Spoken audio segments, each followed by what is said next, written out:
ano? Mali. Kanya. Okay, wala ka ng karir bukas. Okay, makakasama natin ngayong umaga si Attorney Reggie Tonggol upang ipaliwanag sa atin ang nilalaman ng Solo Parents Law. Sino nga ba solo parents? Hello muna, hello. Hi. Oh. Nandito ako, ha? Hi, I'm Jackie. Oh, pareho tayong guest dito. Oo. Guest host and guest. Yes, yes. And of course, Miss Jackie. Yes. Ayun na. Yes. Ay, magtanong ka naman sa akin, Ma'am Attorney Jackie. oh, sige. Solo parent ka ba, Ma'am Jackie? Ako magtatanong nga sa'yo. Solo parent ka ba? Hindi, wala pa akong anak. Hindi pa. Malapit na Hindi yan. pa. Hindi pa. Pero alam nyo, sa solo parents law, no, hindi kailangang anak yung inaalagaan mong bata. So, pag isa sa mga tinaguri ang solo parent ay yung mga taong nagkukup-kup ng isang bata na wala na nag-aaruga, etc. Tapos siya lang mag-isa ang nagpapaaral doon, nagpapakain, tsaka nag-aaruga. Maski So, hindi mo pwede na rin, kamag-anak. miski hindi ka mag-anak, pwede ka na rin i-consider na solo parent under the law. Okay, ano ba tong solo parent law na to? Oo, And ito- how many? Oo, ito yung Solo Parent Welfare Act. Ito yung batas na nagbibigay sa ating mga solo parents katulad ninyo na ng mga benepisyo. Unang-una, merong benepisyo sa leave. Merong parental leave. So, meron ka additional 7-day parental leave over and above dun sa mga binibigay na Regular. maternity leave at saka yung service incentive leave. So, over and above yun doon. Okay. Meron pala akong So, privilege na Oo. gano'n. Yes, yes. So, kailangan mga nakaulit so that you can use that privilege. Hindi, Diba? pwede niya na magamit yun doon sa anak niya ngayon, si Nala. Diba? Sino ba yung mga solo parent? Unang-una yung kanina sinabi ko, yung pwedeng hindi mo ka mag-anak, tapos inaruga mo lang. Pangalawa, pag ikaw ay may asawa, tapos namatayan ka ng asawa o inabandon na ka ng asawa for 1 year, meaning nag-separate na kayo, hindi mo alam kung nasaan, hindi ka tinutulungan sa pagsuporta doon sa mga anak mo, consider ka ng solo parent. Pag ikaw ang head of the family, na wala na, ikaw, mga kapatid mo yon, di ba? Breadwinner Tapos, ka. ikaw na lang yung nag-aaruga doon sa mga kapatid mo, pwede ka i-consider na solo parent. So, meaning, pag Oh, ikaw wow. ay nagbabayad ng taxes, you are under single. Yes, Diba? oo.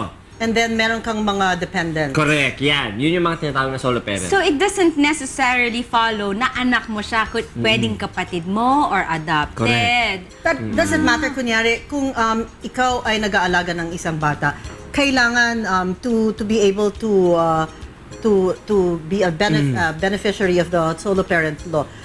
Kailangan ba you have to be 1 year na inaalagaan yung bata? At least at least meron kang history na gano'n na medyo matagal-tagal, hindi yung parang Anong matagal? yun, mga 6 months to 1 year. Kasi yung DSWD, yung social worker, gagawa ng case study yan. So, titingnan niya talaga kung siya ba ay kinupkup mo lang para maka-avail ng leave or parang kinupkup mo lang siya para gawing katulong or something. Hindi naman para talaga arugain bilang anak, di ba? Okay. So, pag-aaralan nyo yung DSWD, tapos yung DSWD nyo mag-i-issue sa'yo ng ID na solo parent ID. So, parang kang senior citizen, kaya lang ikaw solo parent. Oh. Ikaw dapat kumuha ka, hindi ka pa kumukuha. Oo diba? nga, ingin ko lang nalaman dito sa Rise and Shine. Thank you, Rise and Shine. Meron bang mga benefits to? Like, let's say, ikaw ay pumupunta sa iba't ibang mga establishments or outlets. Aside May from the discount leave, ba oo. yan? Yan ang nakakalungkot. Kasi wala kang discount as a solo parent.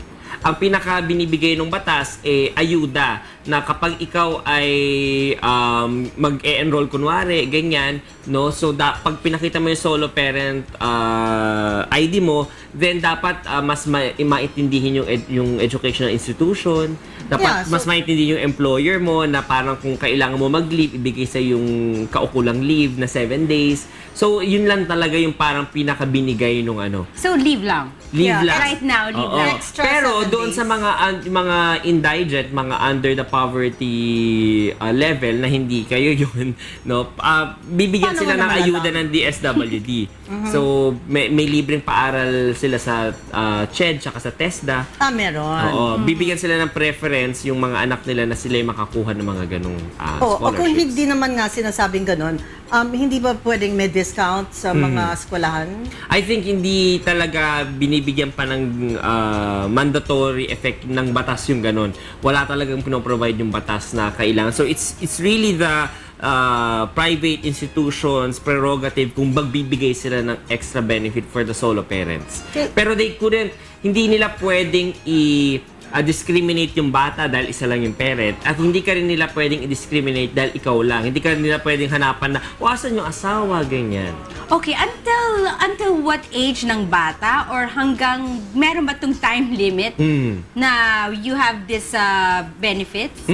Kunwari, Pagdating siguro ng 20 ng anak ko, hindi na ako oo. Okay, correct. Kunwari, yung bata ay normal, no? Walang incapacity. Hanggang 18 years old or hanggat matapos nga yung College. College nga pag-aaral, minsan mga 22 na yan, no? So, papasok pa rin sa solo parent. Pwede mo pa rin ma-avail lahat yun. 7 days every year yun, kaya okay rin yun.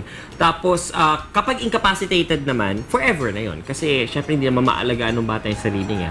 So, kahit na maging majority age na siya, kahit na maging 25, 30 na siya, kung incapacitated siya, you will still be considered a solo parent of that person. Wala bang... Okay, Yes, go ahead. yes, sorry. Attorney Reg, no, like over and above, meaning if you have sick leave na 14 days, it's 14 days plus 7. Yes. Yes. But that's all right Yes. now. And then Wala- vacation leave, it's also plus Plus 7. 7. Kasi iba pa yun eh. So you can have, let's say, 2 weeks, 3 weeks na yung vacation. Yes. Kasama ba ang media dyan sa 7 days na? Dapat may employer-employee relationship ka. So, kapag talent ka, contractual, etc., walang employer-employee relationship, you cannot avail of that leave. So you have to be a regular, Regular in your employee. company. Oo. Pero kung mari, bibigay sa'yo ng UNTV dahil nga, di ba, extra consideration sa'yo dahil kailangan mo rumakit. Oh, question naman. Question. Kunyari, ito ay sarili mong anak, Yeah. let's say. And then, ikaw ay nag-aalaga for the longest time, na ilang years na. Then, biglang dumating yung tatay at gusto niyang kupin yung anak. O what right do you have since ikaw nag-aalaga for so many years? Pwedeng hindi ka na ma-consider na solo parent Yeah. kapag ganun. I would Kasi think so kung too. nasusuportahan na, dalawang Ay, hindi nga nagsusuporta sa nagsusupport. bata. Gusto lang niya kunin. And then pag-aawayan niyo yung custody. Okay. Pwede ka pa rin solo parent. Hanggat ma-determine ng korte kung kaninong kustodiya talaga mapupunta yon. Pero kunwari, nanay ka, 7 years old and below, default sa'yo yon. So, hindi pwedeng kuhanin ng tatay unless na mapakita sa korte na may mas malalim-lalim na rason kung bakit kailangan tanggalin sa kustodiya mo yung bata. So only until 7 years old. Pag 8 years old, yung bata pwede Pwede na decision mamili. ng... Yes. Well, sabihin niya yung preference niya, mas gusto ko kay daddy eh. Ganun? Oh, pero syempre yung korte titinan niya pa rin kung talagang mas kahit na sabihin naman niya gusto niya kay daddy, kung si daddy naman yung pamumuhay niya hindi Very irresponsible. Eh, kunyari, irresponsible. okay naman yung pamumuhay niya. Pero syempre, pag sila ay nagkikita, of course, yung daddy bigay ng bigay. Di ba, namamasyal palagi. Pero, syempre, the disciplining is coming from the mother. Eh, pinaghuhugutan. I was gonna ask that. Hindi ako pinapagalitan. Syempre, yung bata sasabihin, gusto ko na lang kay daddy kasi palagi ako pinapagalitan ni mommy. Oh, unfair! Oo nga, tama. Tanong naman natin ngayon. I think Attorney. child psychologist na kayo. Hindi, lalabanan natin yung pag Labanan gano'n. natin, ha? oo. Ikaw ang lawyer Oh, ko. Hindi pala ako. Hindi naman Kala ko may pinaghuhugutan ka, Miss Jackie. Pero hindi, point out ko lang rin, no, kunwari sa pagkuha mo ng ID dyan, saka Ma'am Jackie, pag kumuha ka ng ID, kailangan kang humingi ng barangay certificate sa barangay mo Is that na yung ikaw ay cedula? resident. Cedula Hindi, ba? iba pa yun. So, mag-issue sila ng certificate na si Jen ay nakatira dito sa barangay Hibok-Hibok, Quezon City, kunwari. Diba? Pagkatapos kailangan mo rin patunayan na ikaw ay wala na yung tatay ng anak mo.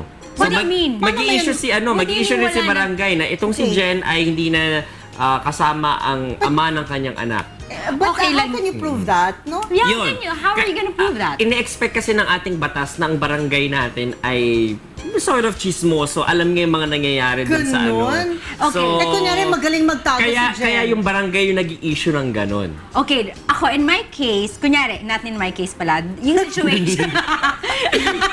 Tago na lang nga sa pangalang ano. Tago na lang natin sa pangalan, tutut. Hindi, kunyari, andyan naman yung dad. Pero hindi naman siya nakatira with us. Correct. But So, paano yun? nagsusustento. Support ba? Eh, It depends. sige na nga in your O case, kung hindi, hindi. kung hindi, solo parent ka, parent. mag-apply ka. Siguro pag pabigay-bigay, Hindi yun But not support. a regular. Correct. Hindi regular.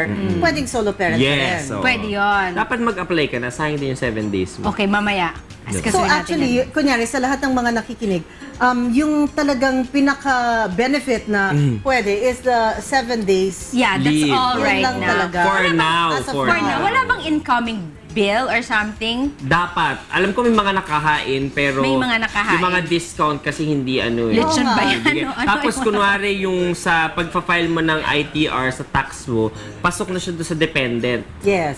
'Di ba? So minus na siya doon sa overall income tax na kailangan mong bayaran. Okay, question. Kunyari, kunyari ako, no? May anak ako at yung asawa ko Kumari ay lang? Kunyari yung asawa ko ay walang trabaho because either he's naging disabled or incapacitated or Yeah. whatever. Yeah. Or sabihin na natin hindi talaga siya nakakakuha ng trabaho. So wala talaga siyang income. Mhm. You can be considered as a solo parent pag ganong ano, Even wala if they're wala staying ka ng together. klase, oo. Kasi wala na Okay. siyang lalo pa kung incapacitated na yung asawa mo. Dahil wala na siyang capability to earn income. Kunyari yung incapacity niya is tamaditis. Ay, mahirap Pwede. yun. Pwede ka magpa-issue ng certificate from the barangay. Baka mabigyan ka. Kaya lang pag naimbestigahan ka ng DSWD, baka makita rin nila na hindi ka pasok dun sa solo parent. Kasi tinatamad lang naman yung kasama mong mag-aaruga rin dun sa bata. Yeah, you have to prove it sa barangay. Oo. Prove Sa that barangay lang he's naman. tamaditis. Oo. Makikita naman siya everyday, nandun pa rin sa bahay, di na umaalis. Paalisin na. Pag ganun. Iba nang puntahan. Yun. Separated the Court. facts. Ayan, okay. Thank you so much, Attorney Reggie. Maraming salamat Tonggol, din. ang ating practicing lawyer. Thank you, Attorney Thank Red. you. It's Meron ka always bang a gusto pleasure ng to be here. Guwapo. Super. Naku, thank Our you. ultimate crush here on UNTV. Meron ka bang gusto pasalamatan? Wala na. Okay lang. Maraming salamat kay Jen, tsaka kay Ate Ella, tsaka kay Jackie. Yeah, Thank watch you. you At saka tomorrow kay on Tita Jam K. Pinky. Oh, diba? Oo. Thank you. Okay, syempre magbabalik pa rin po ang Rise and Shine!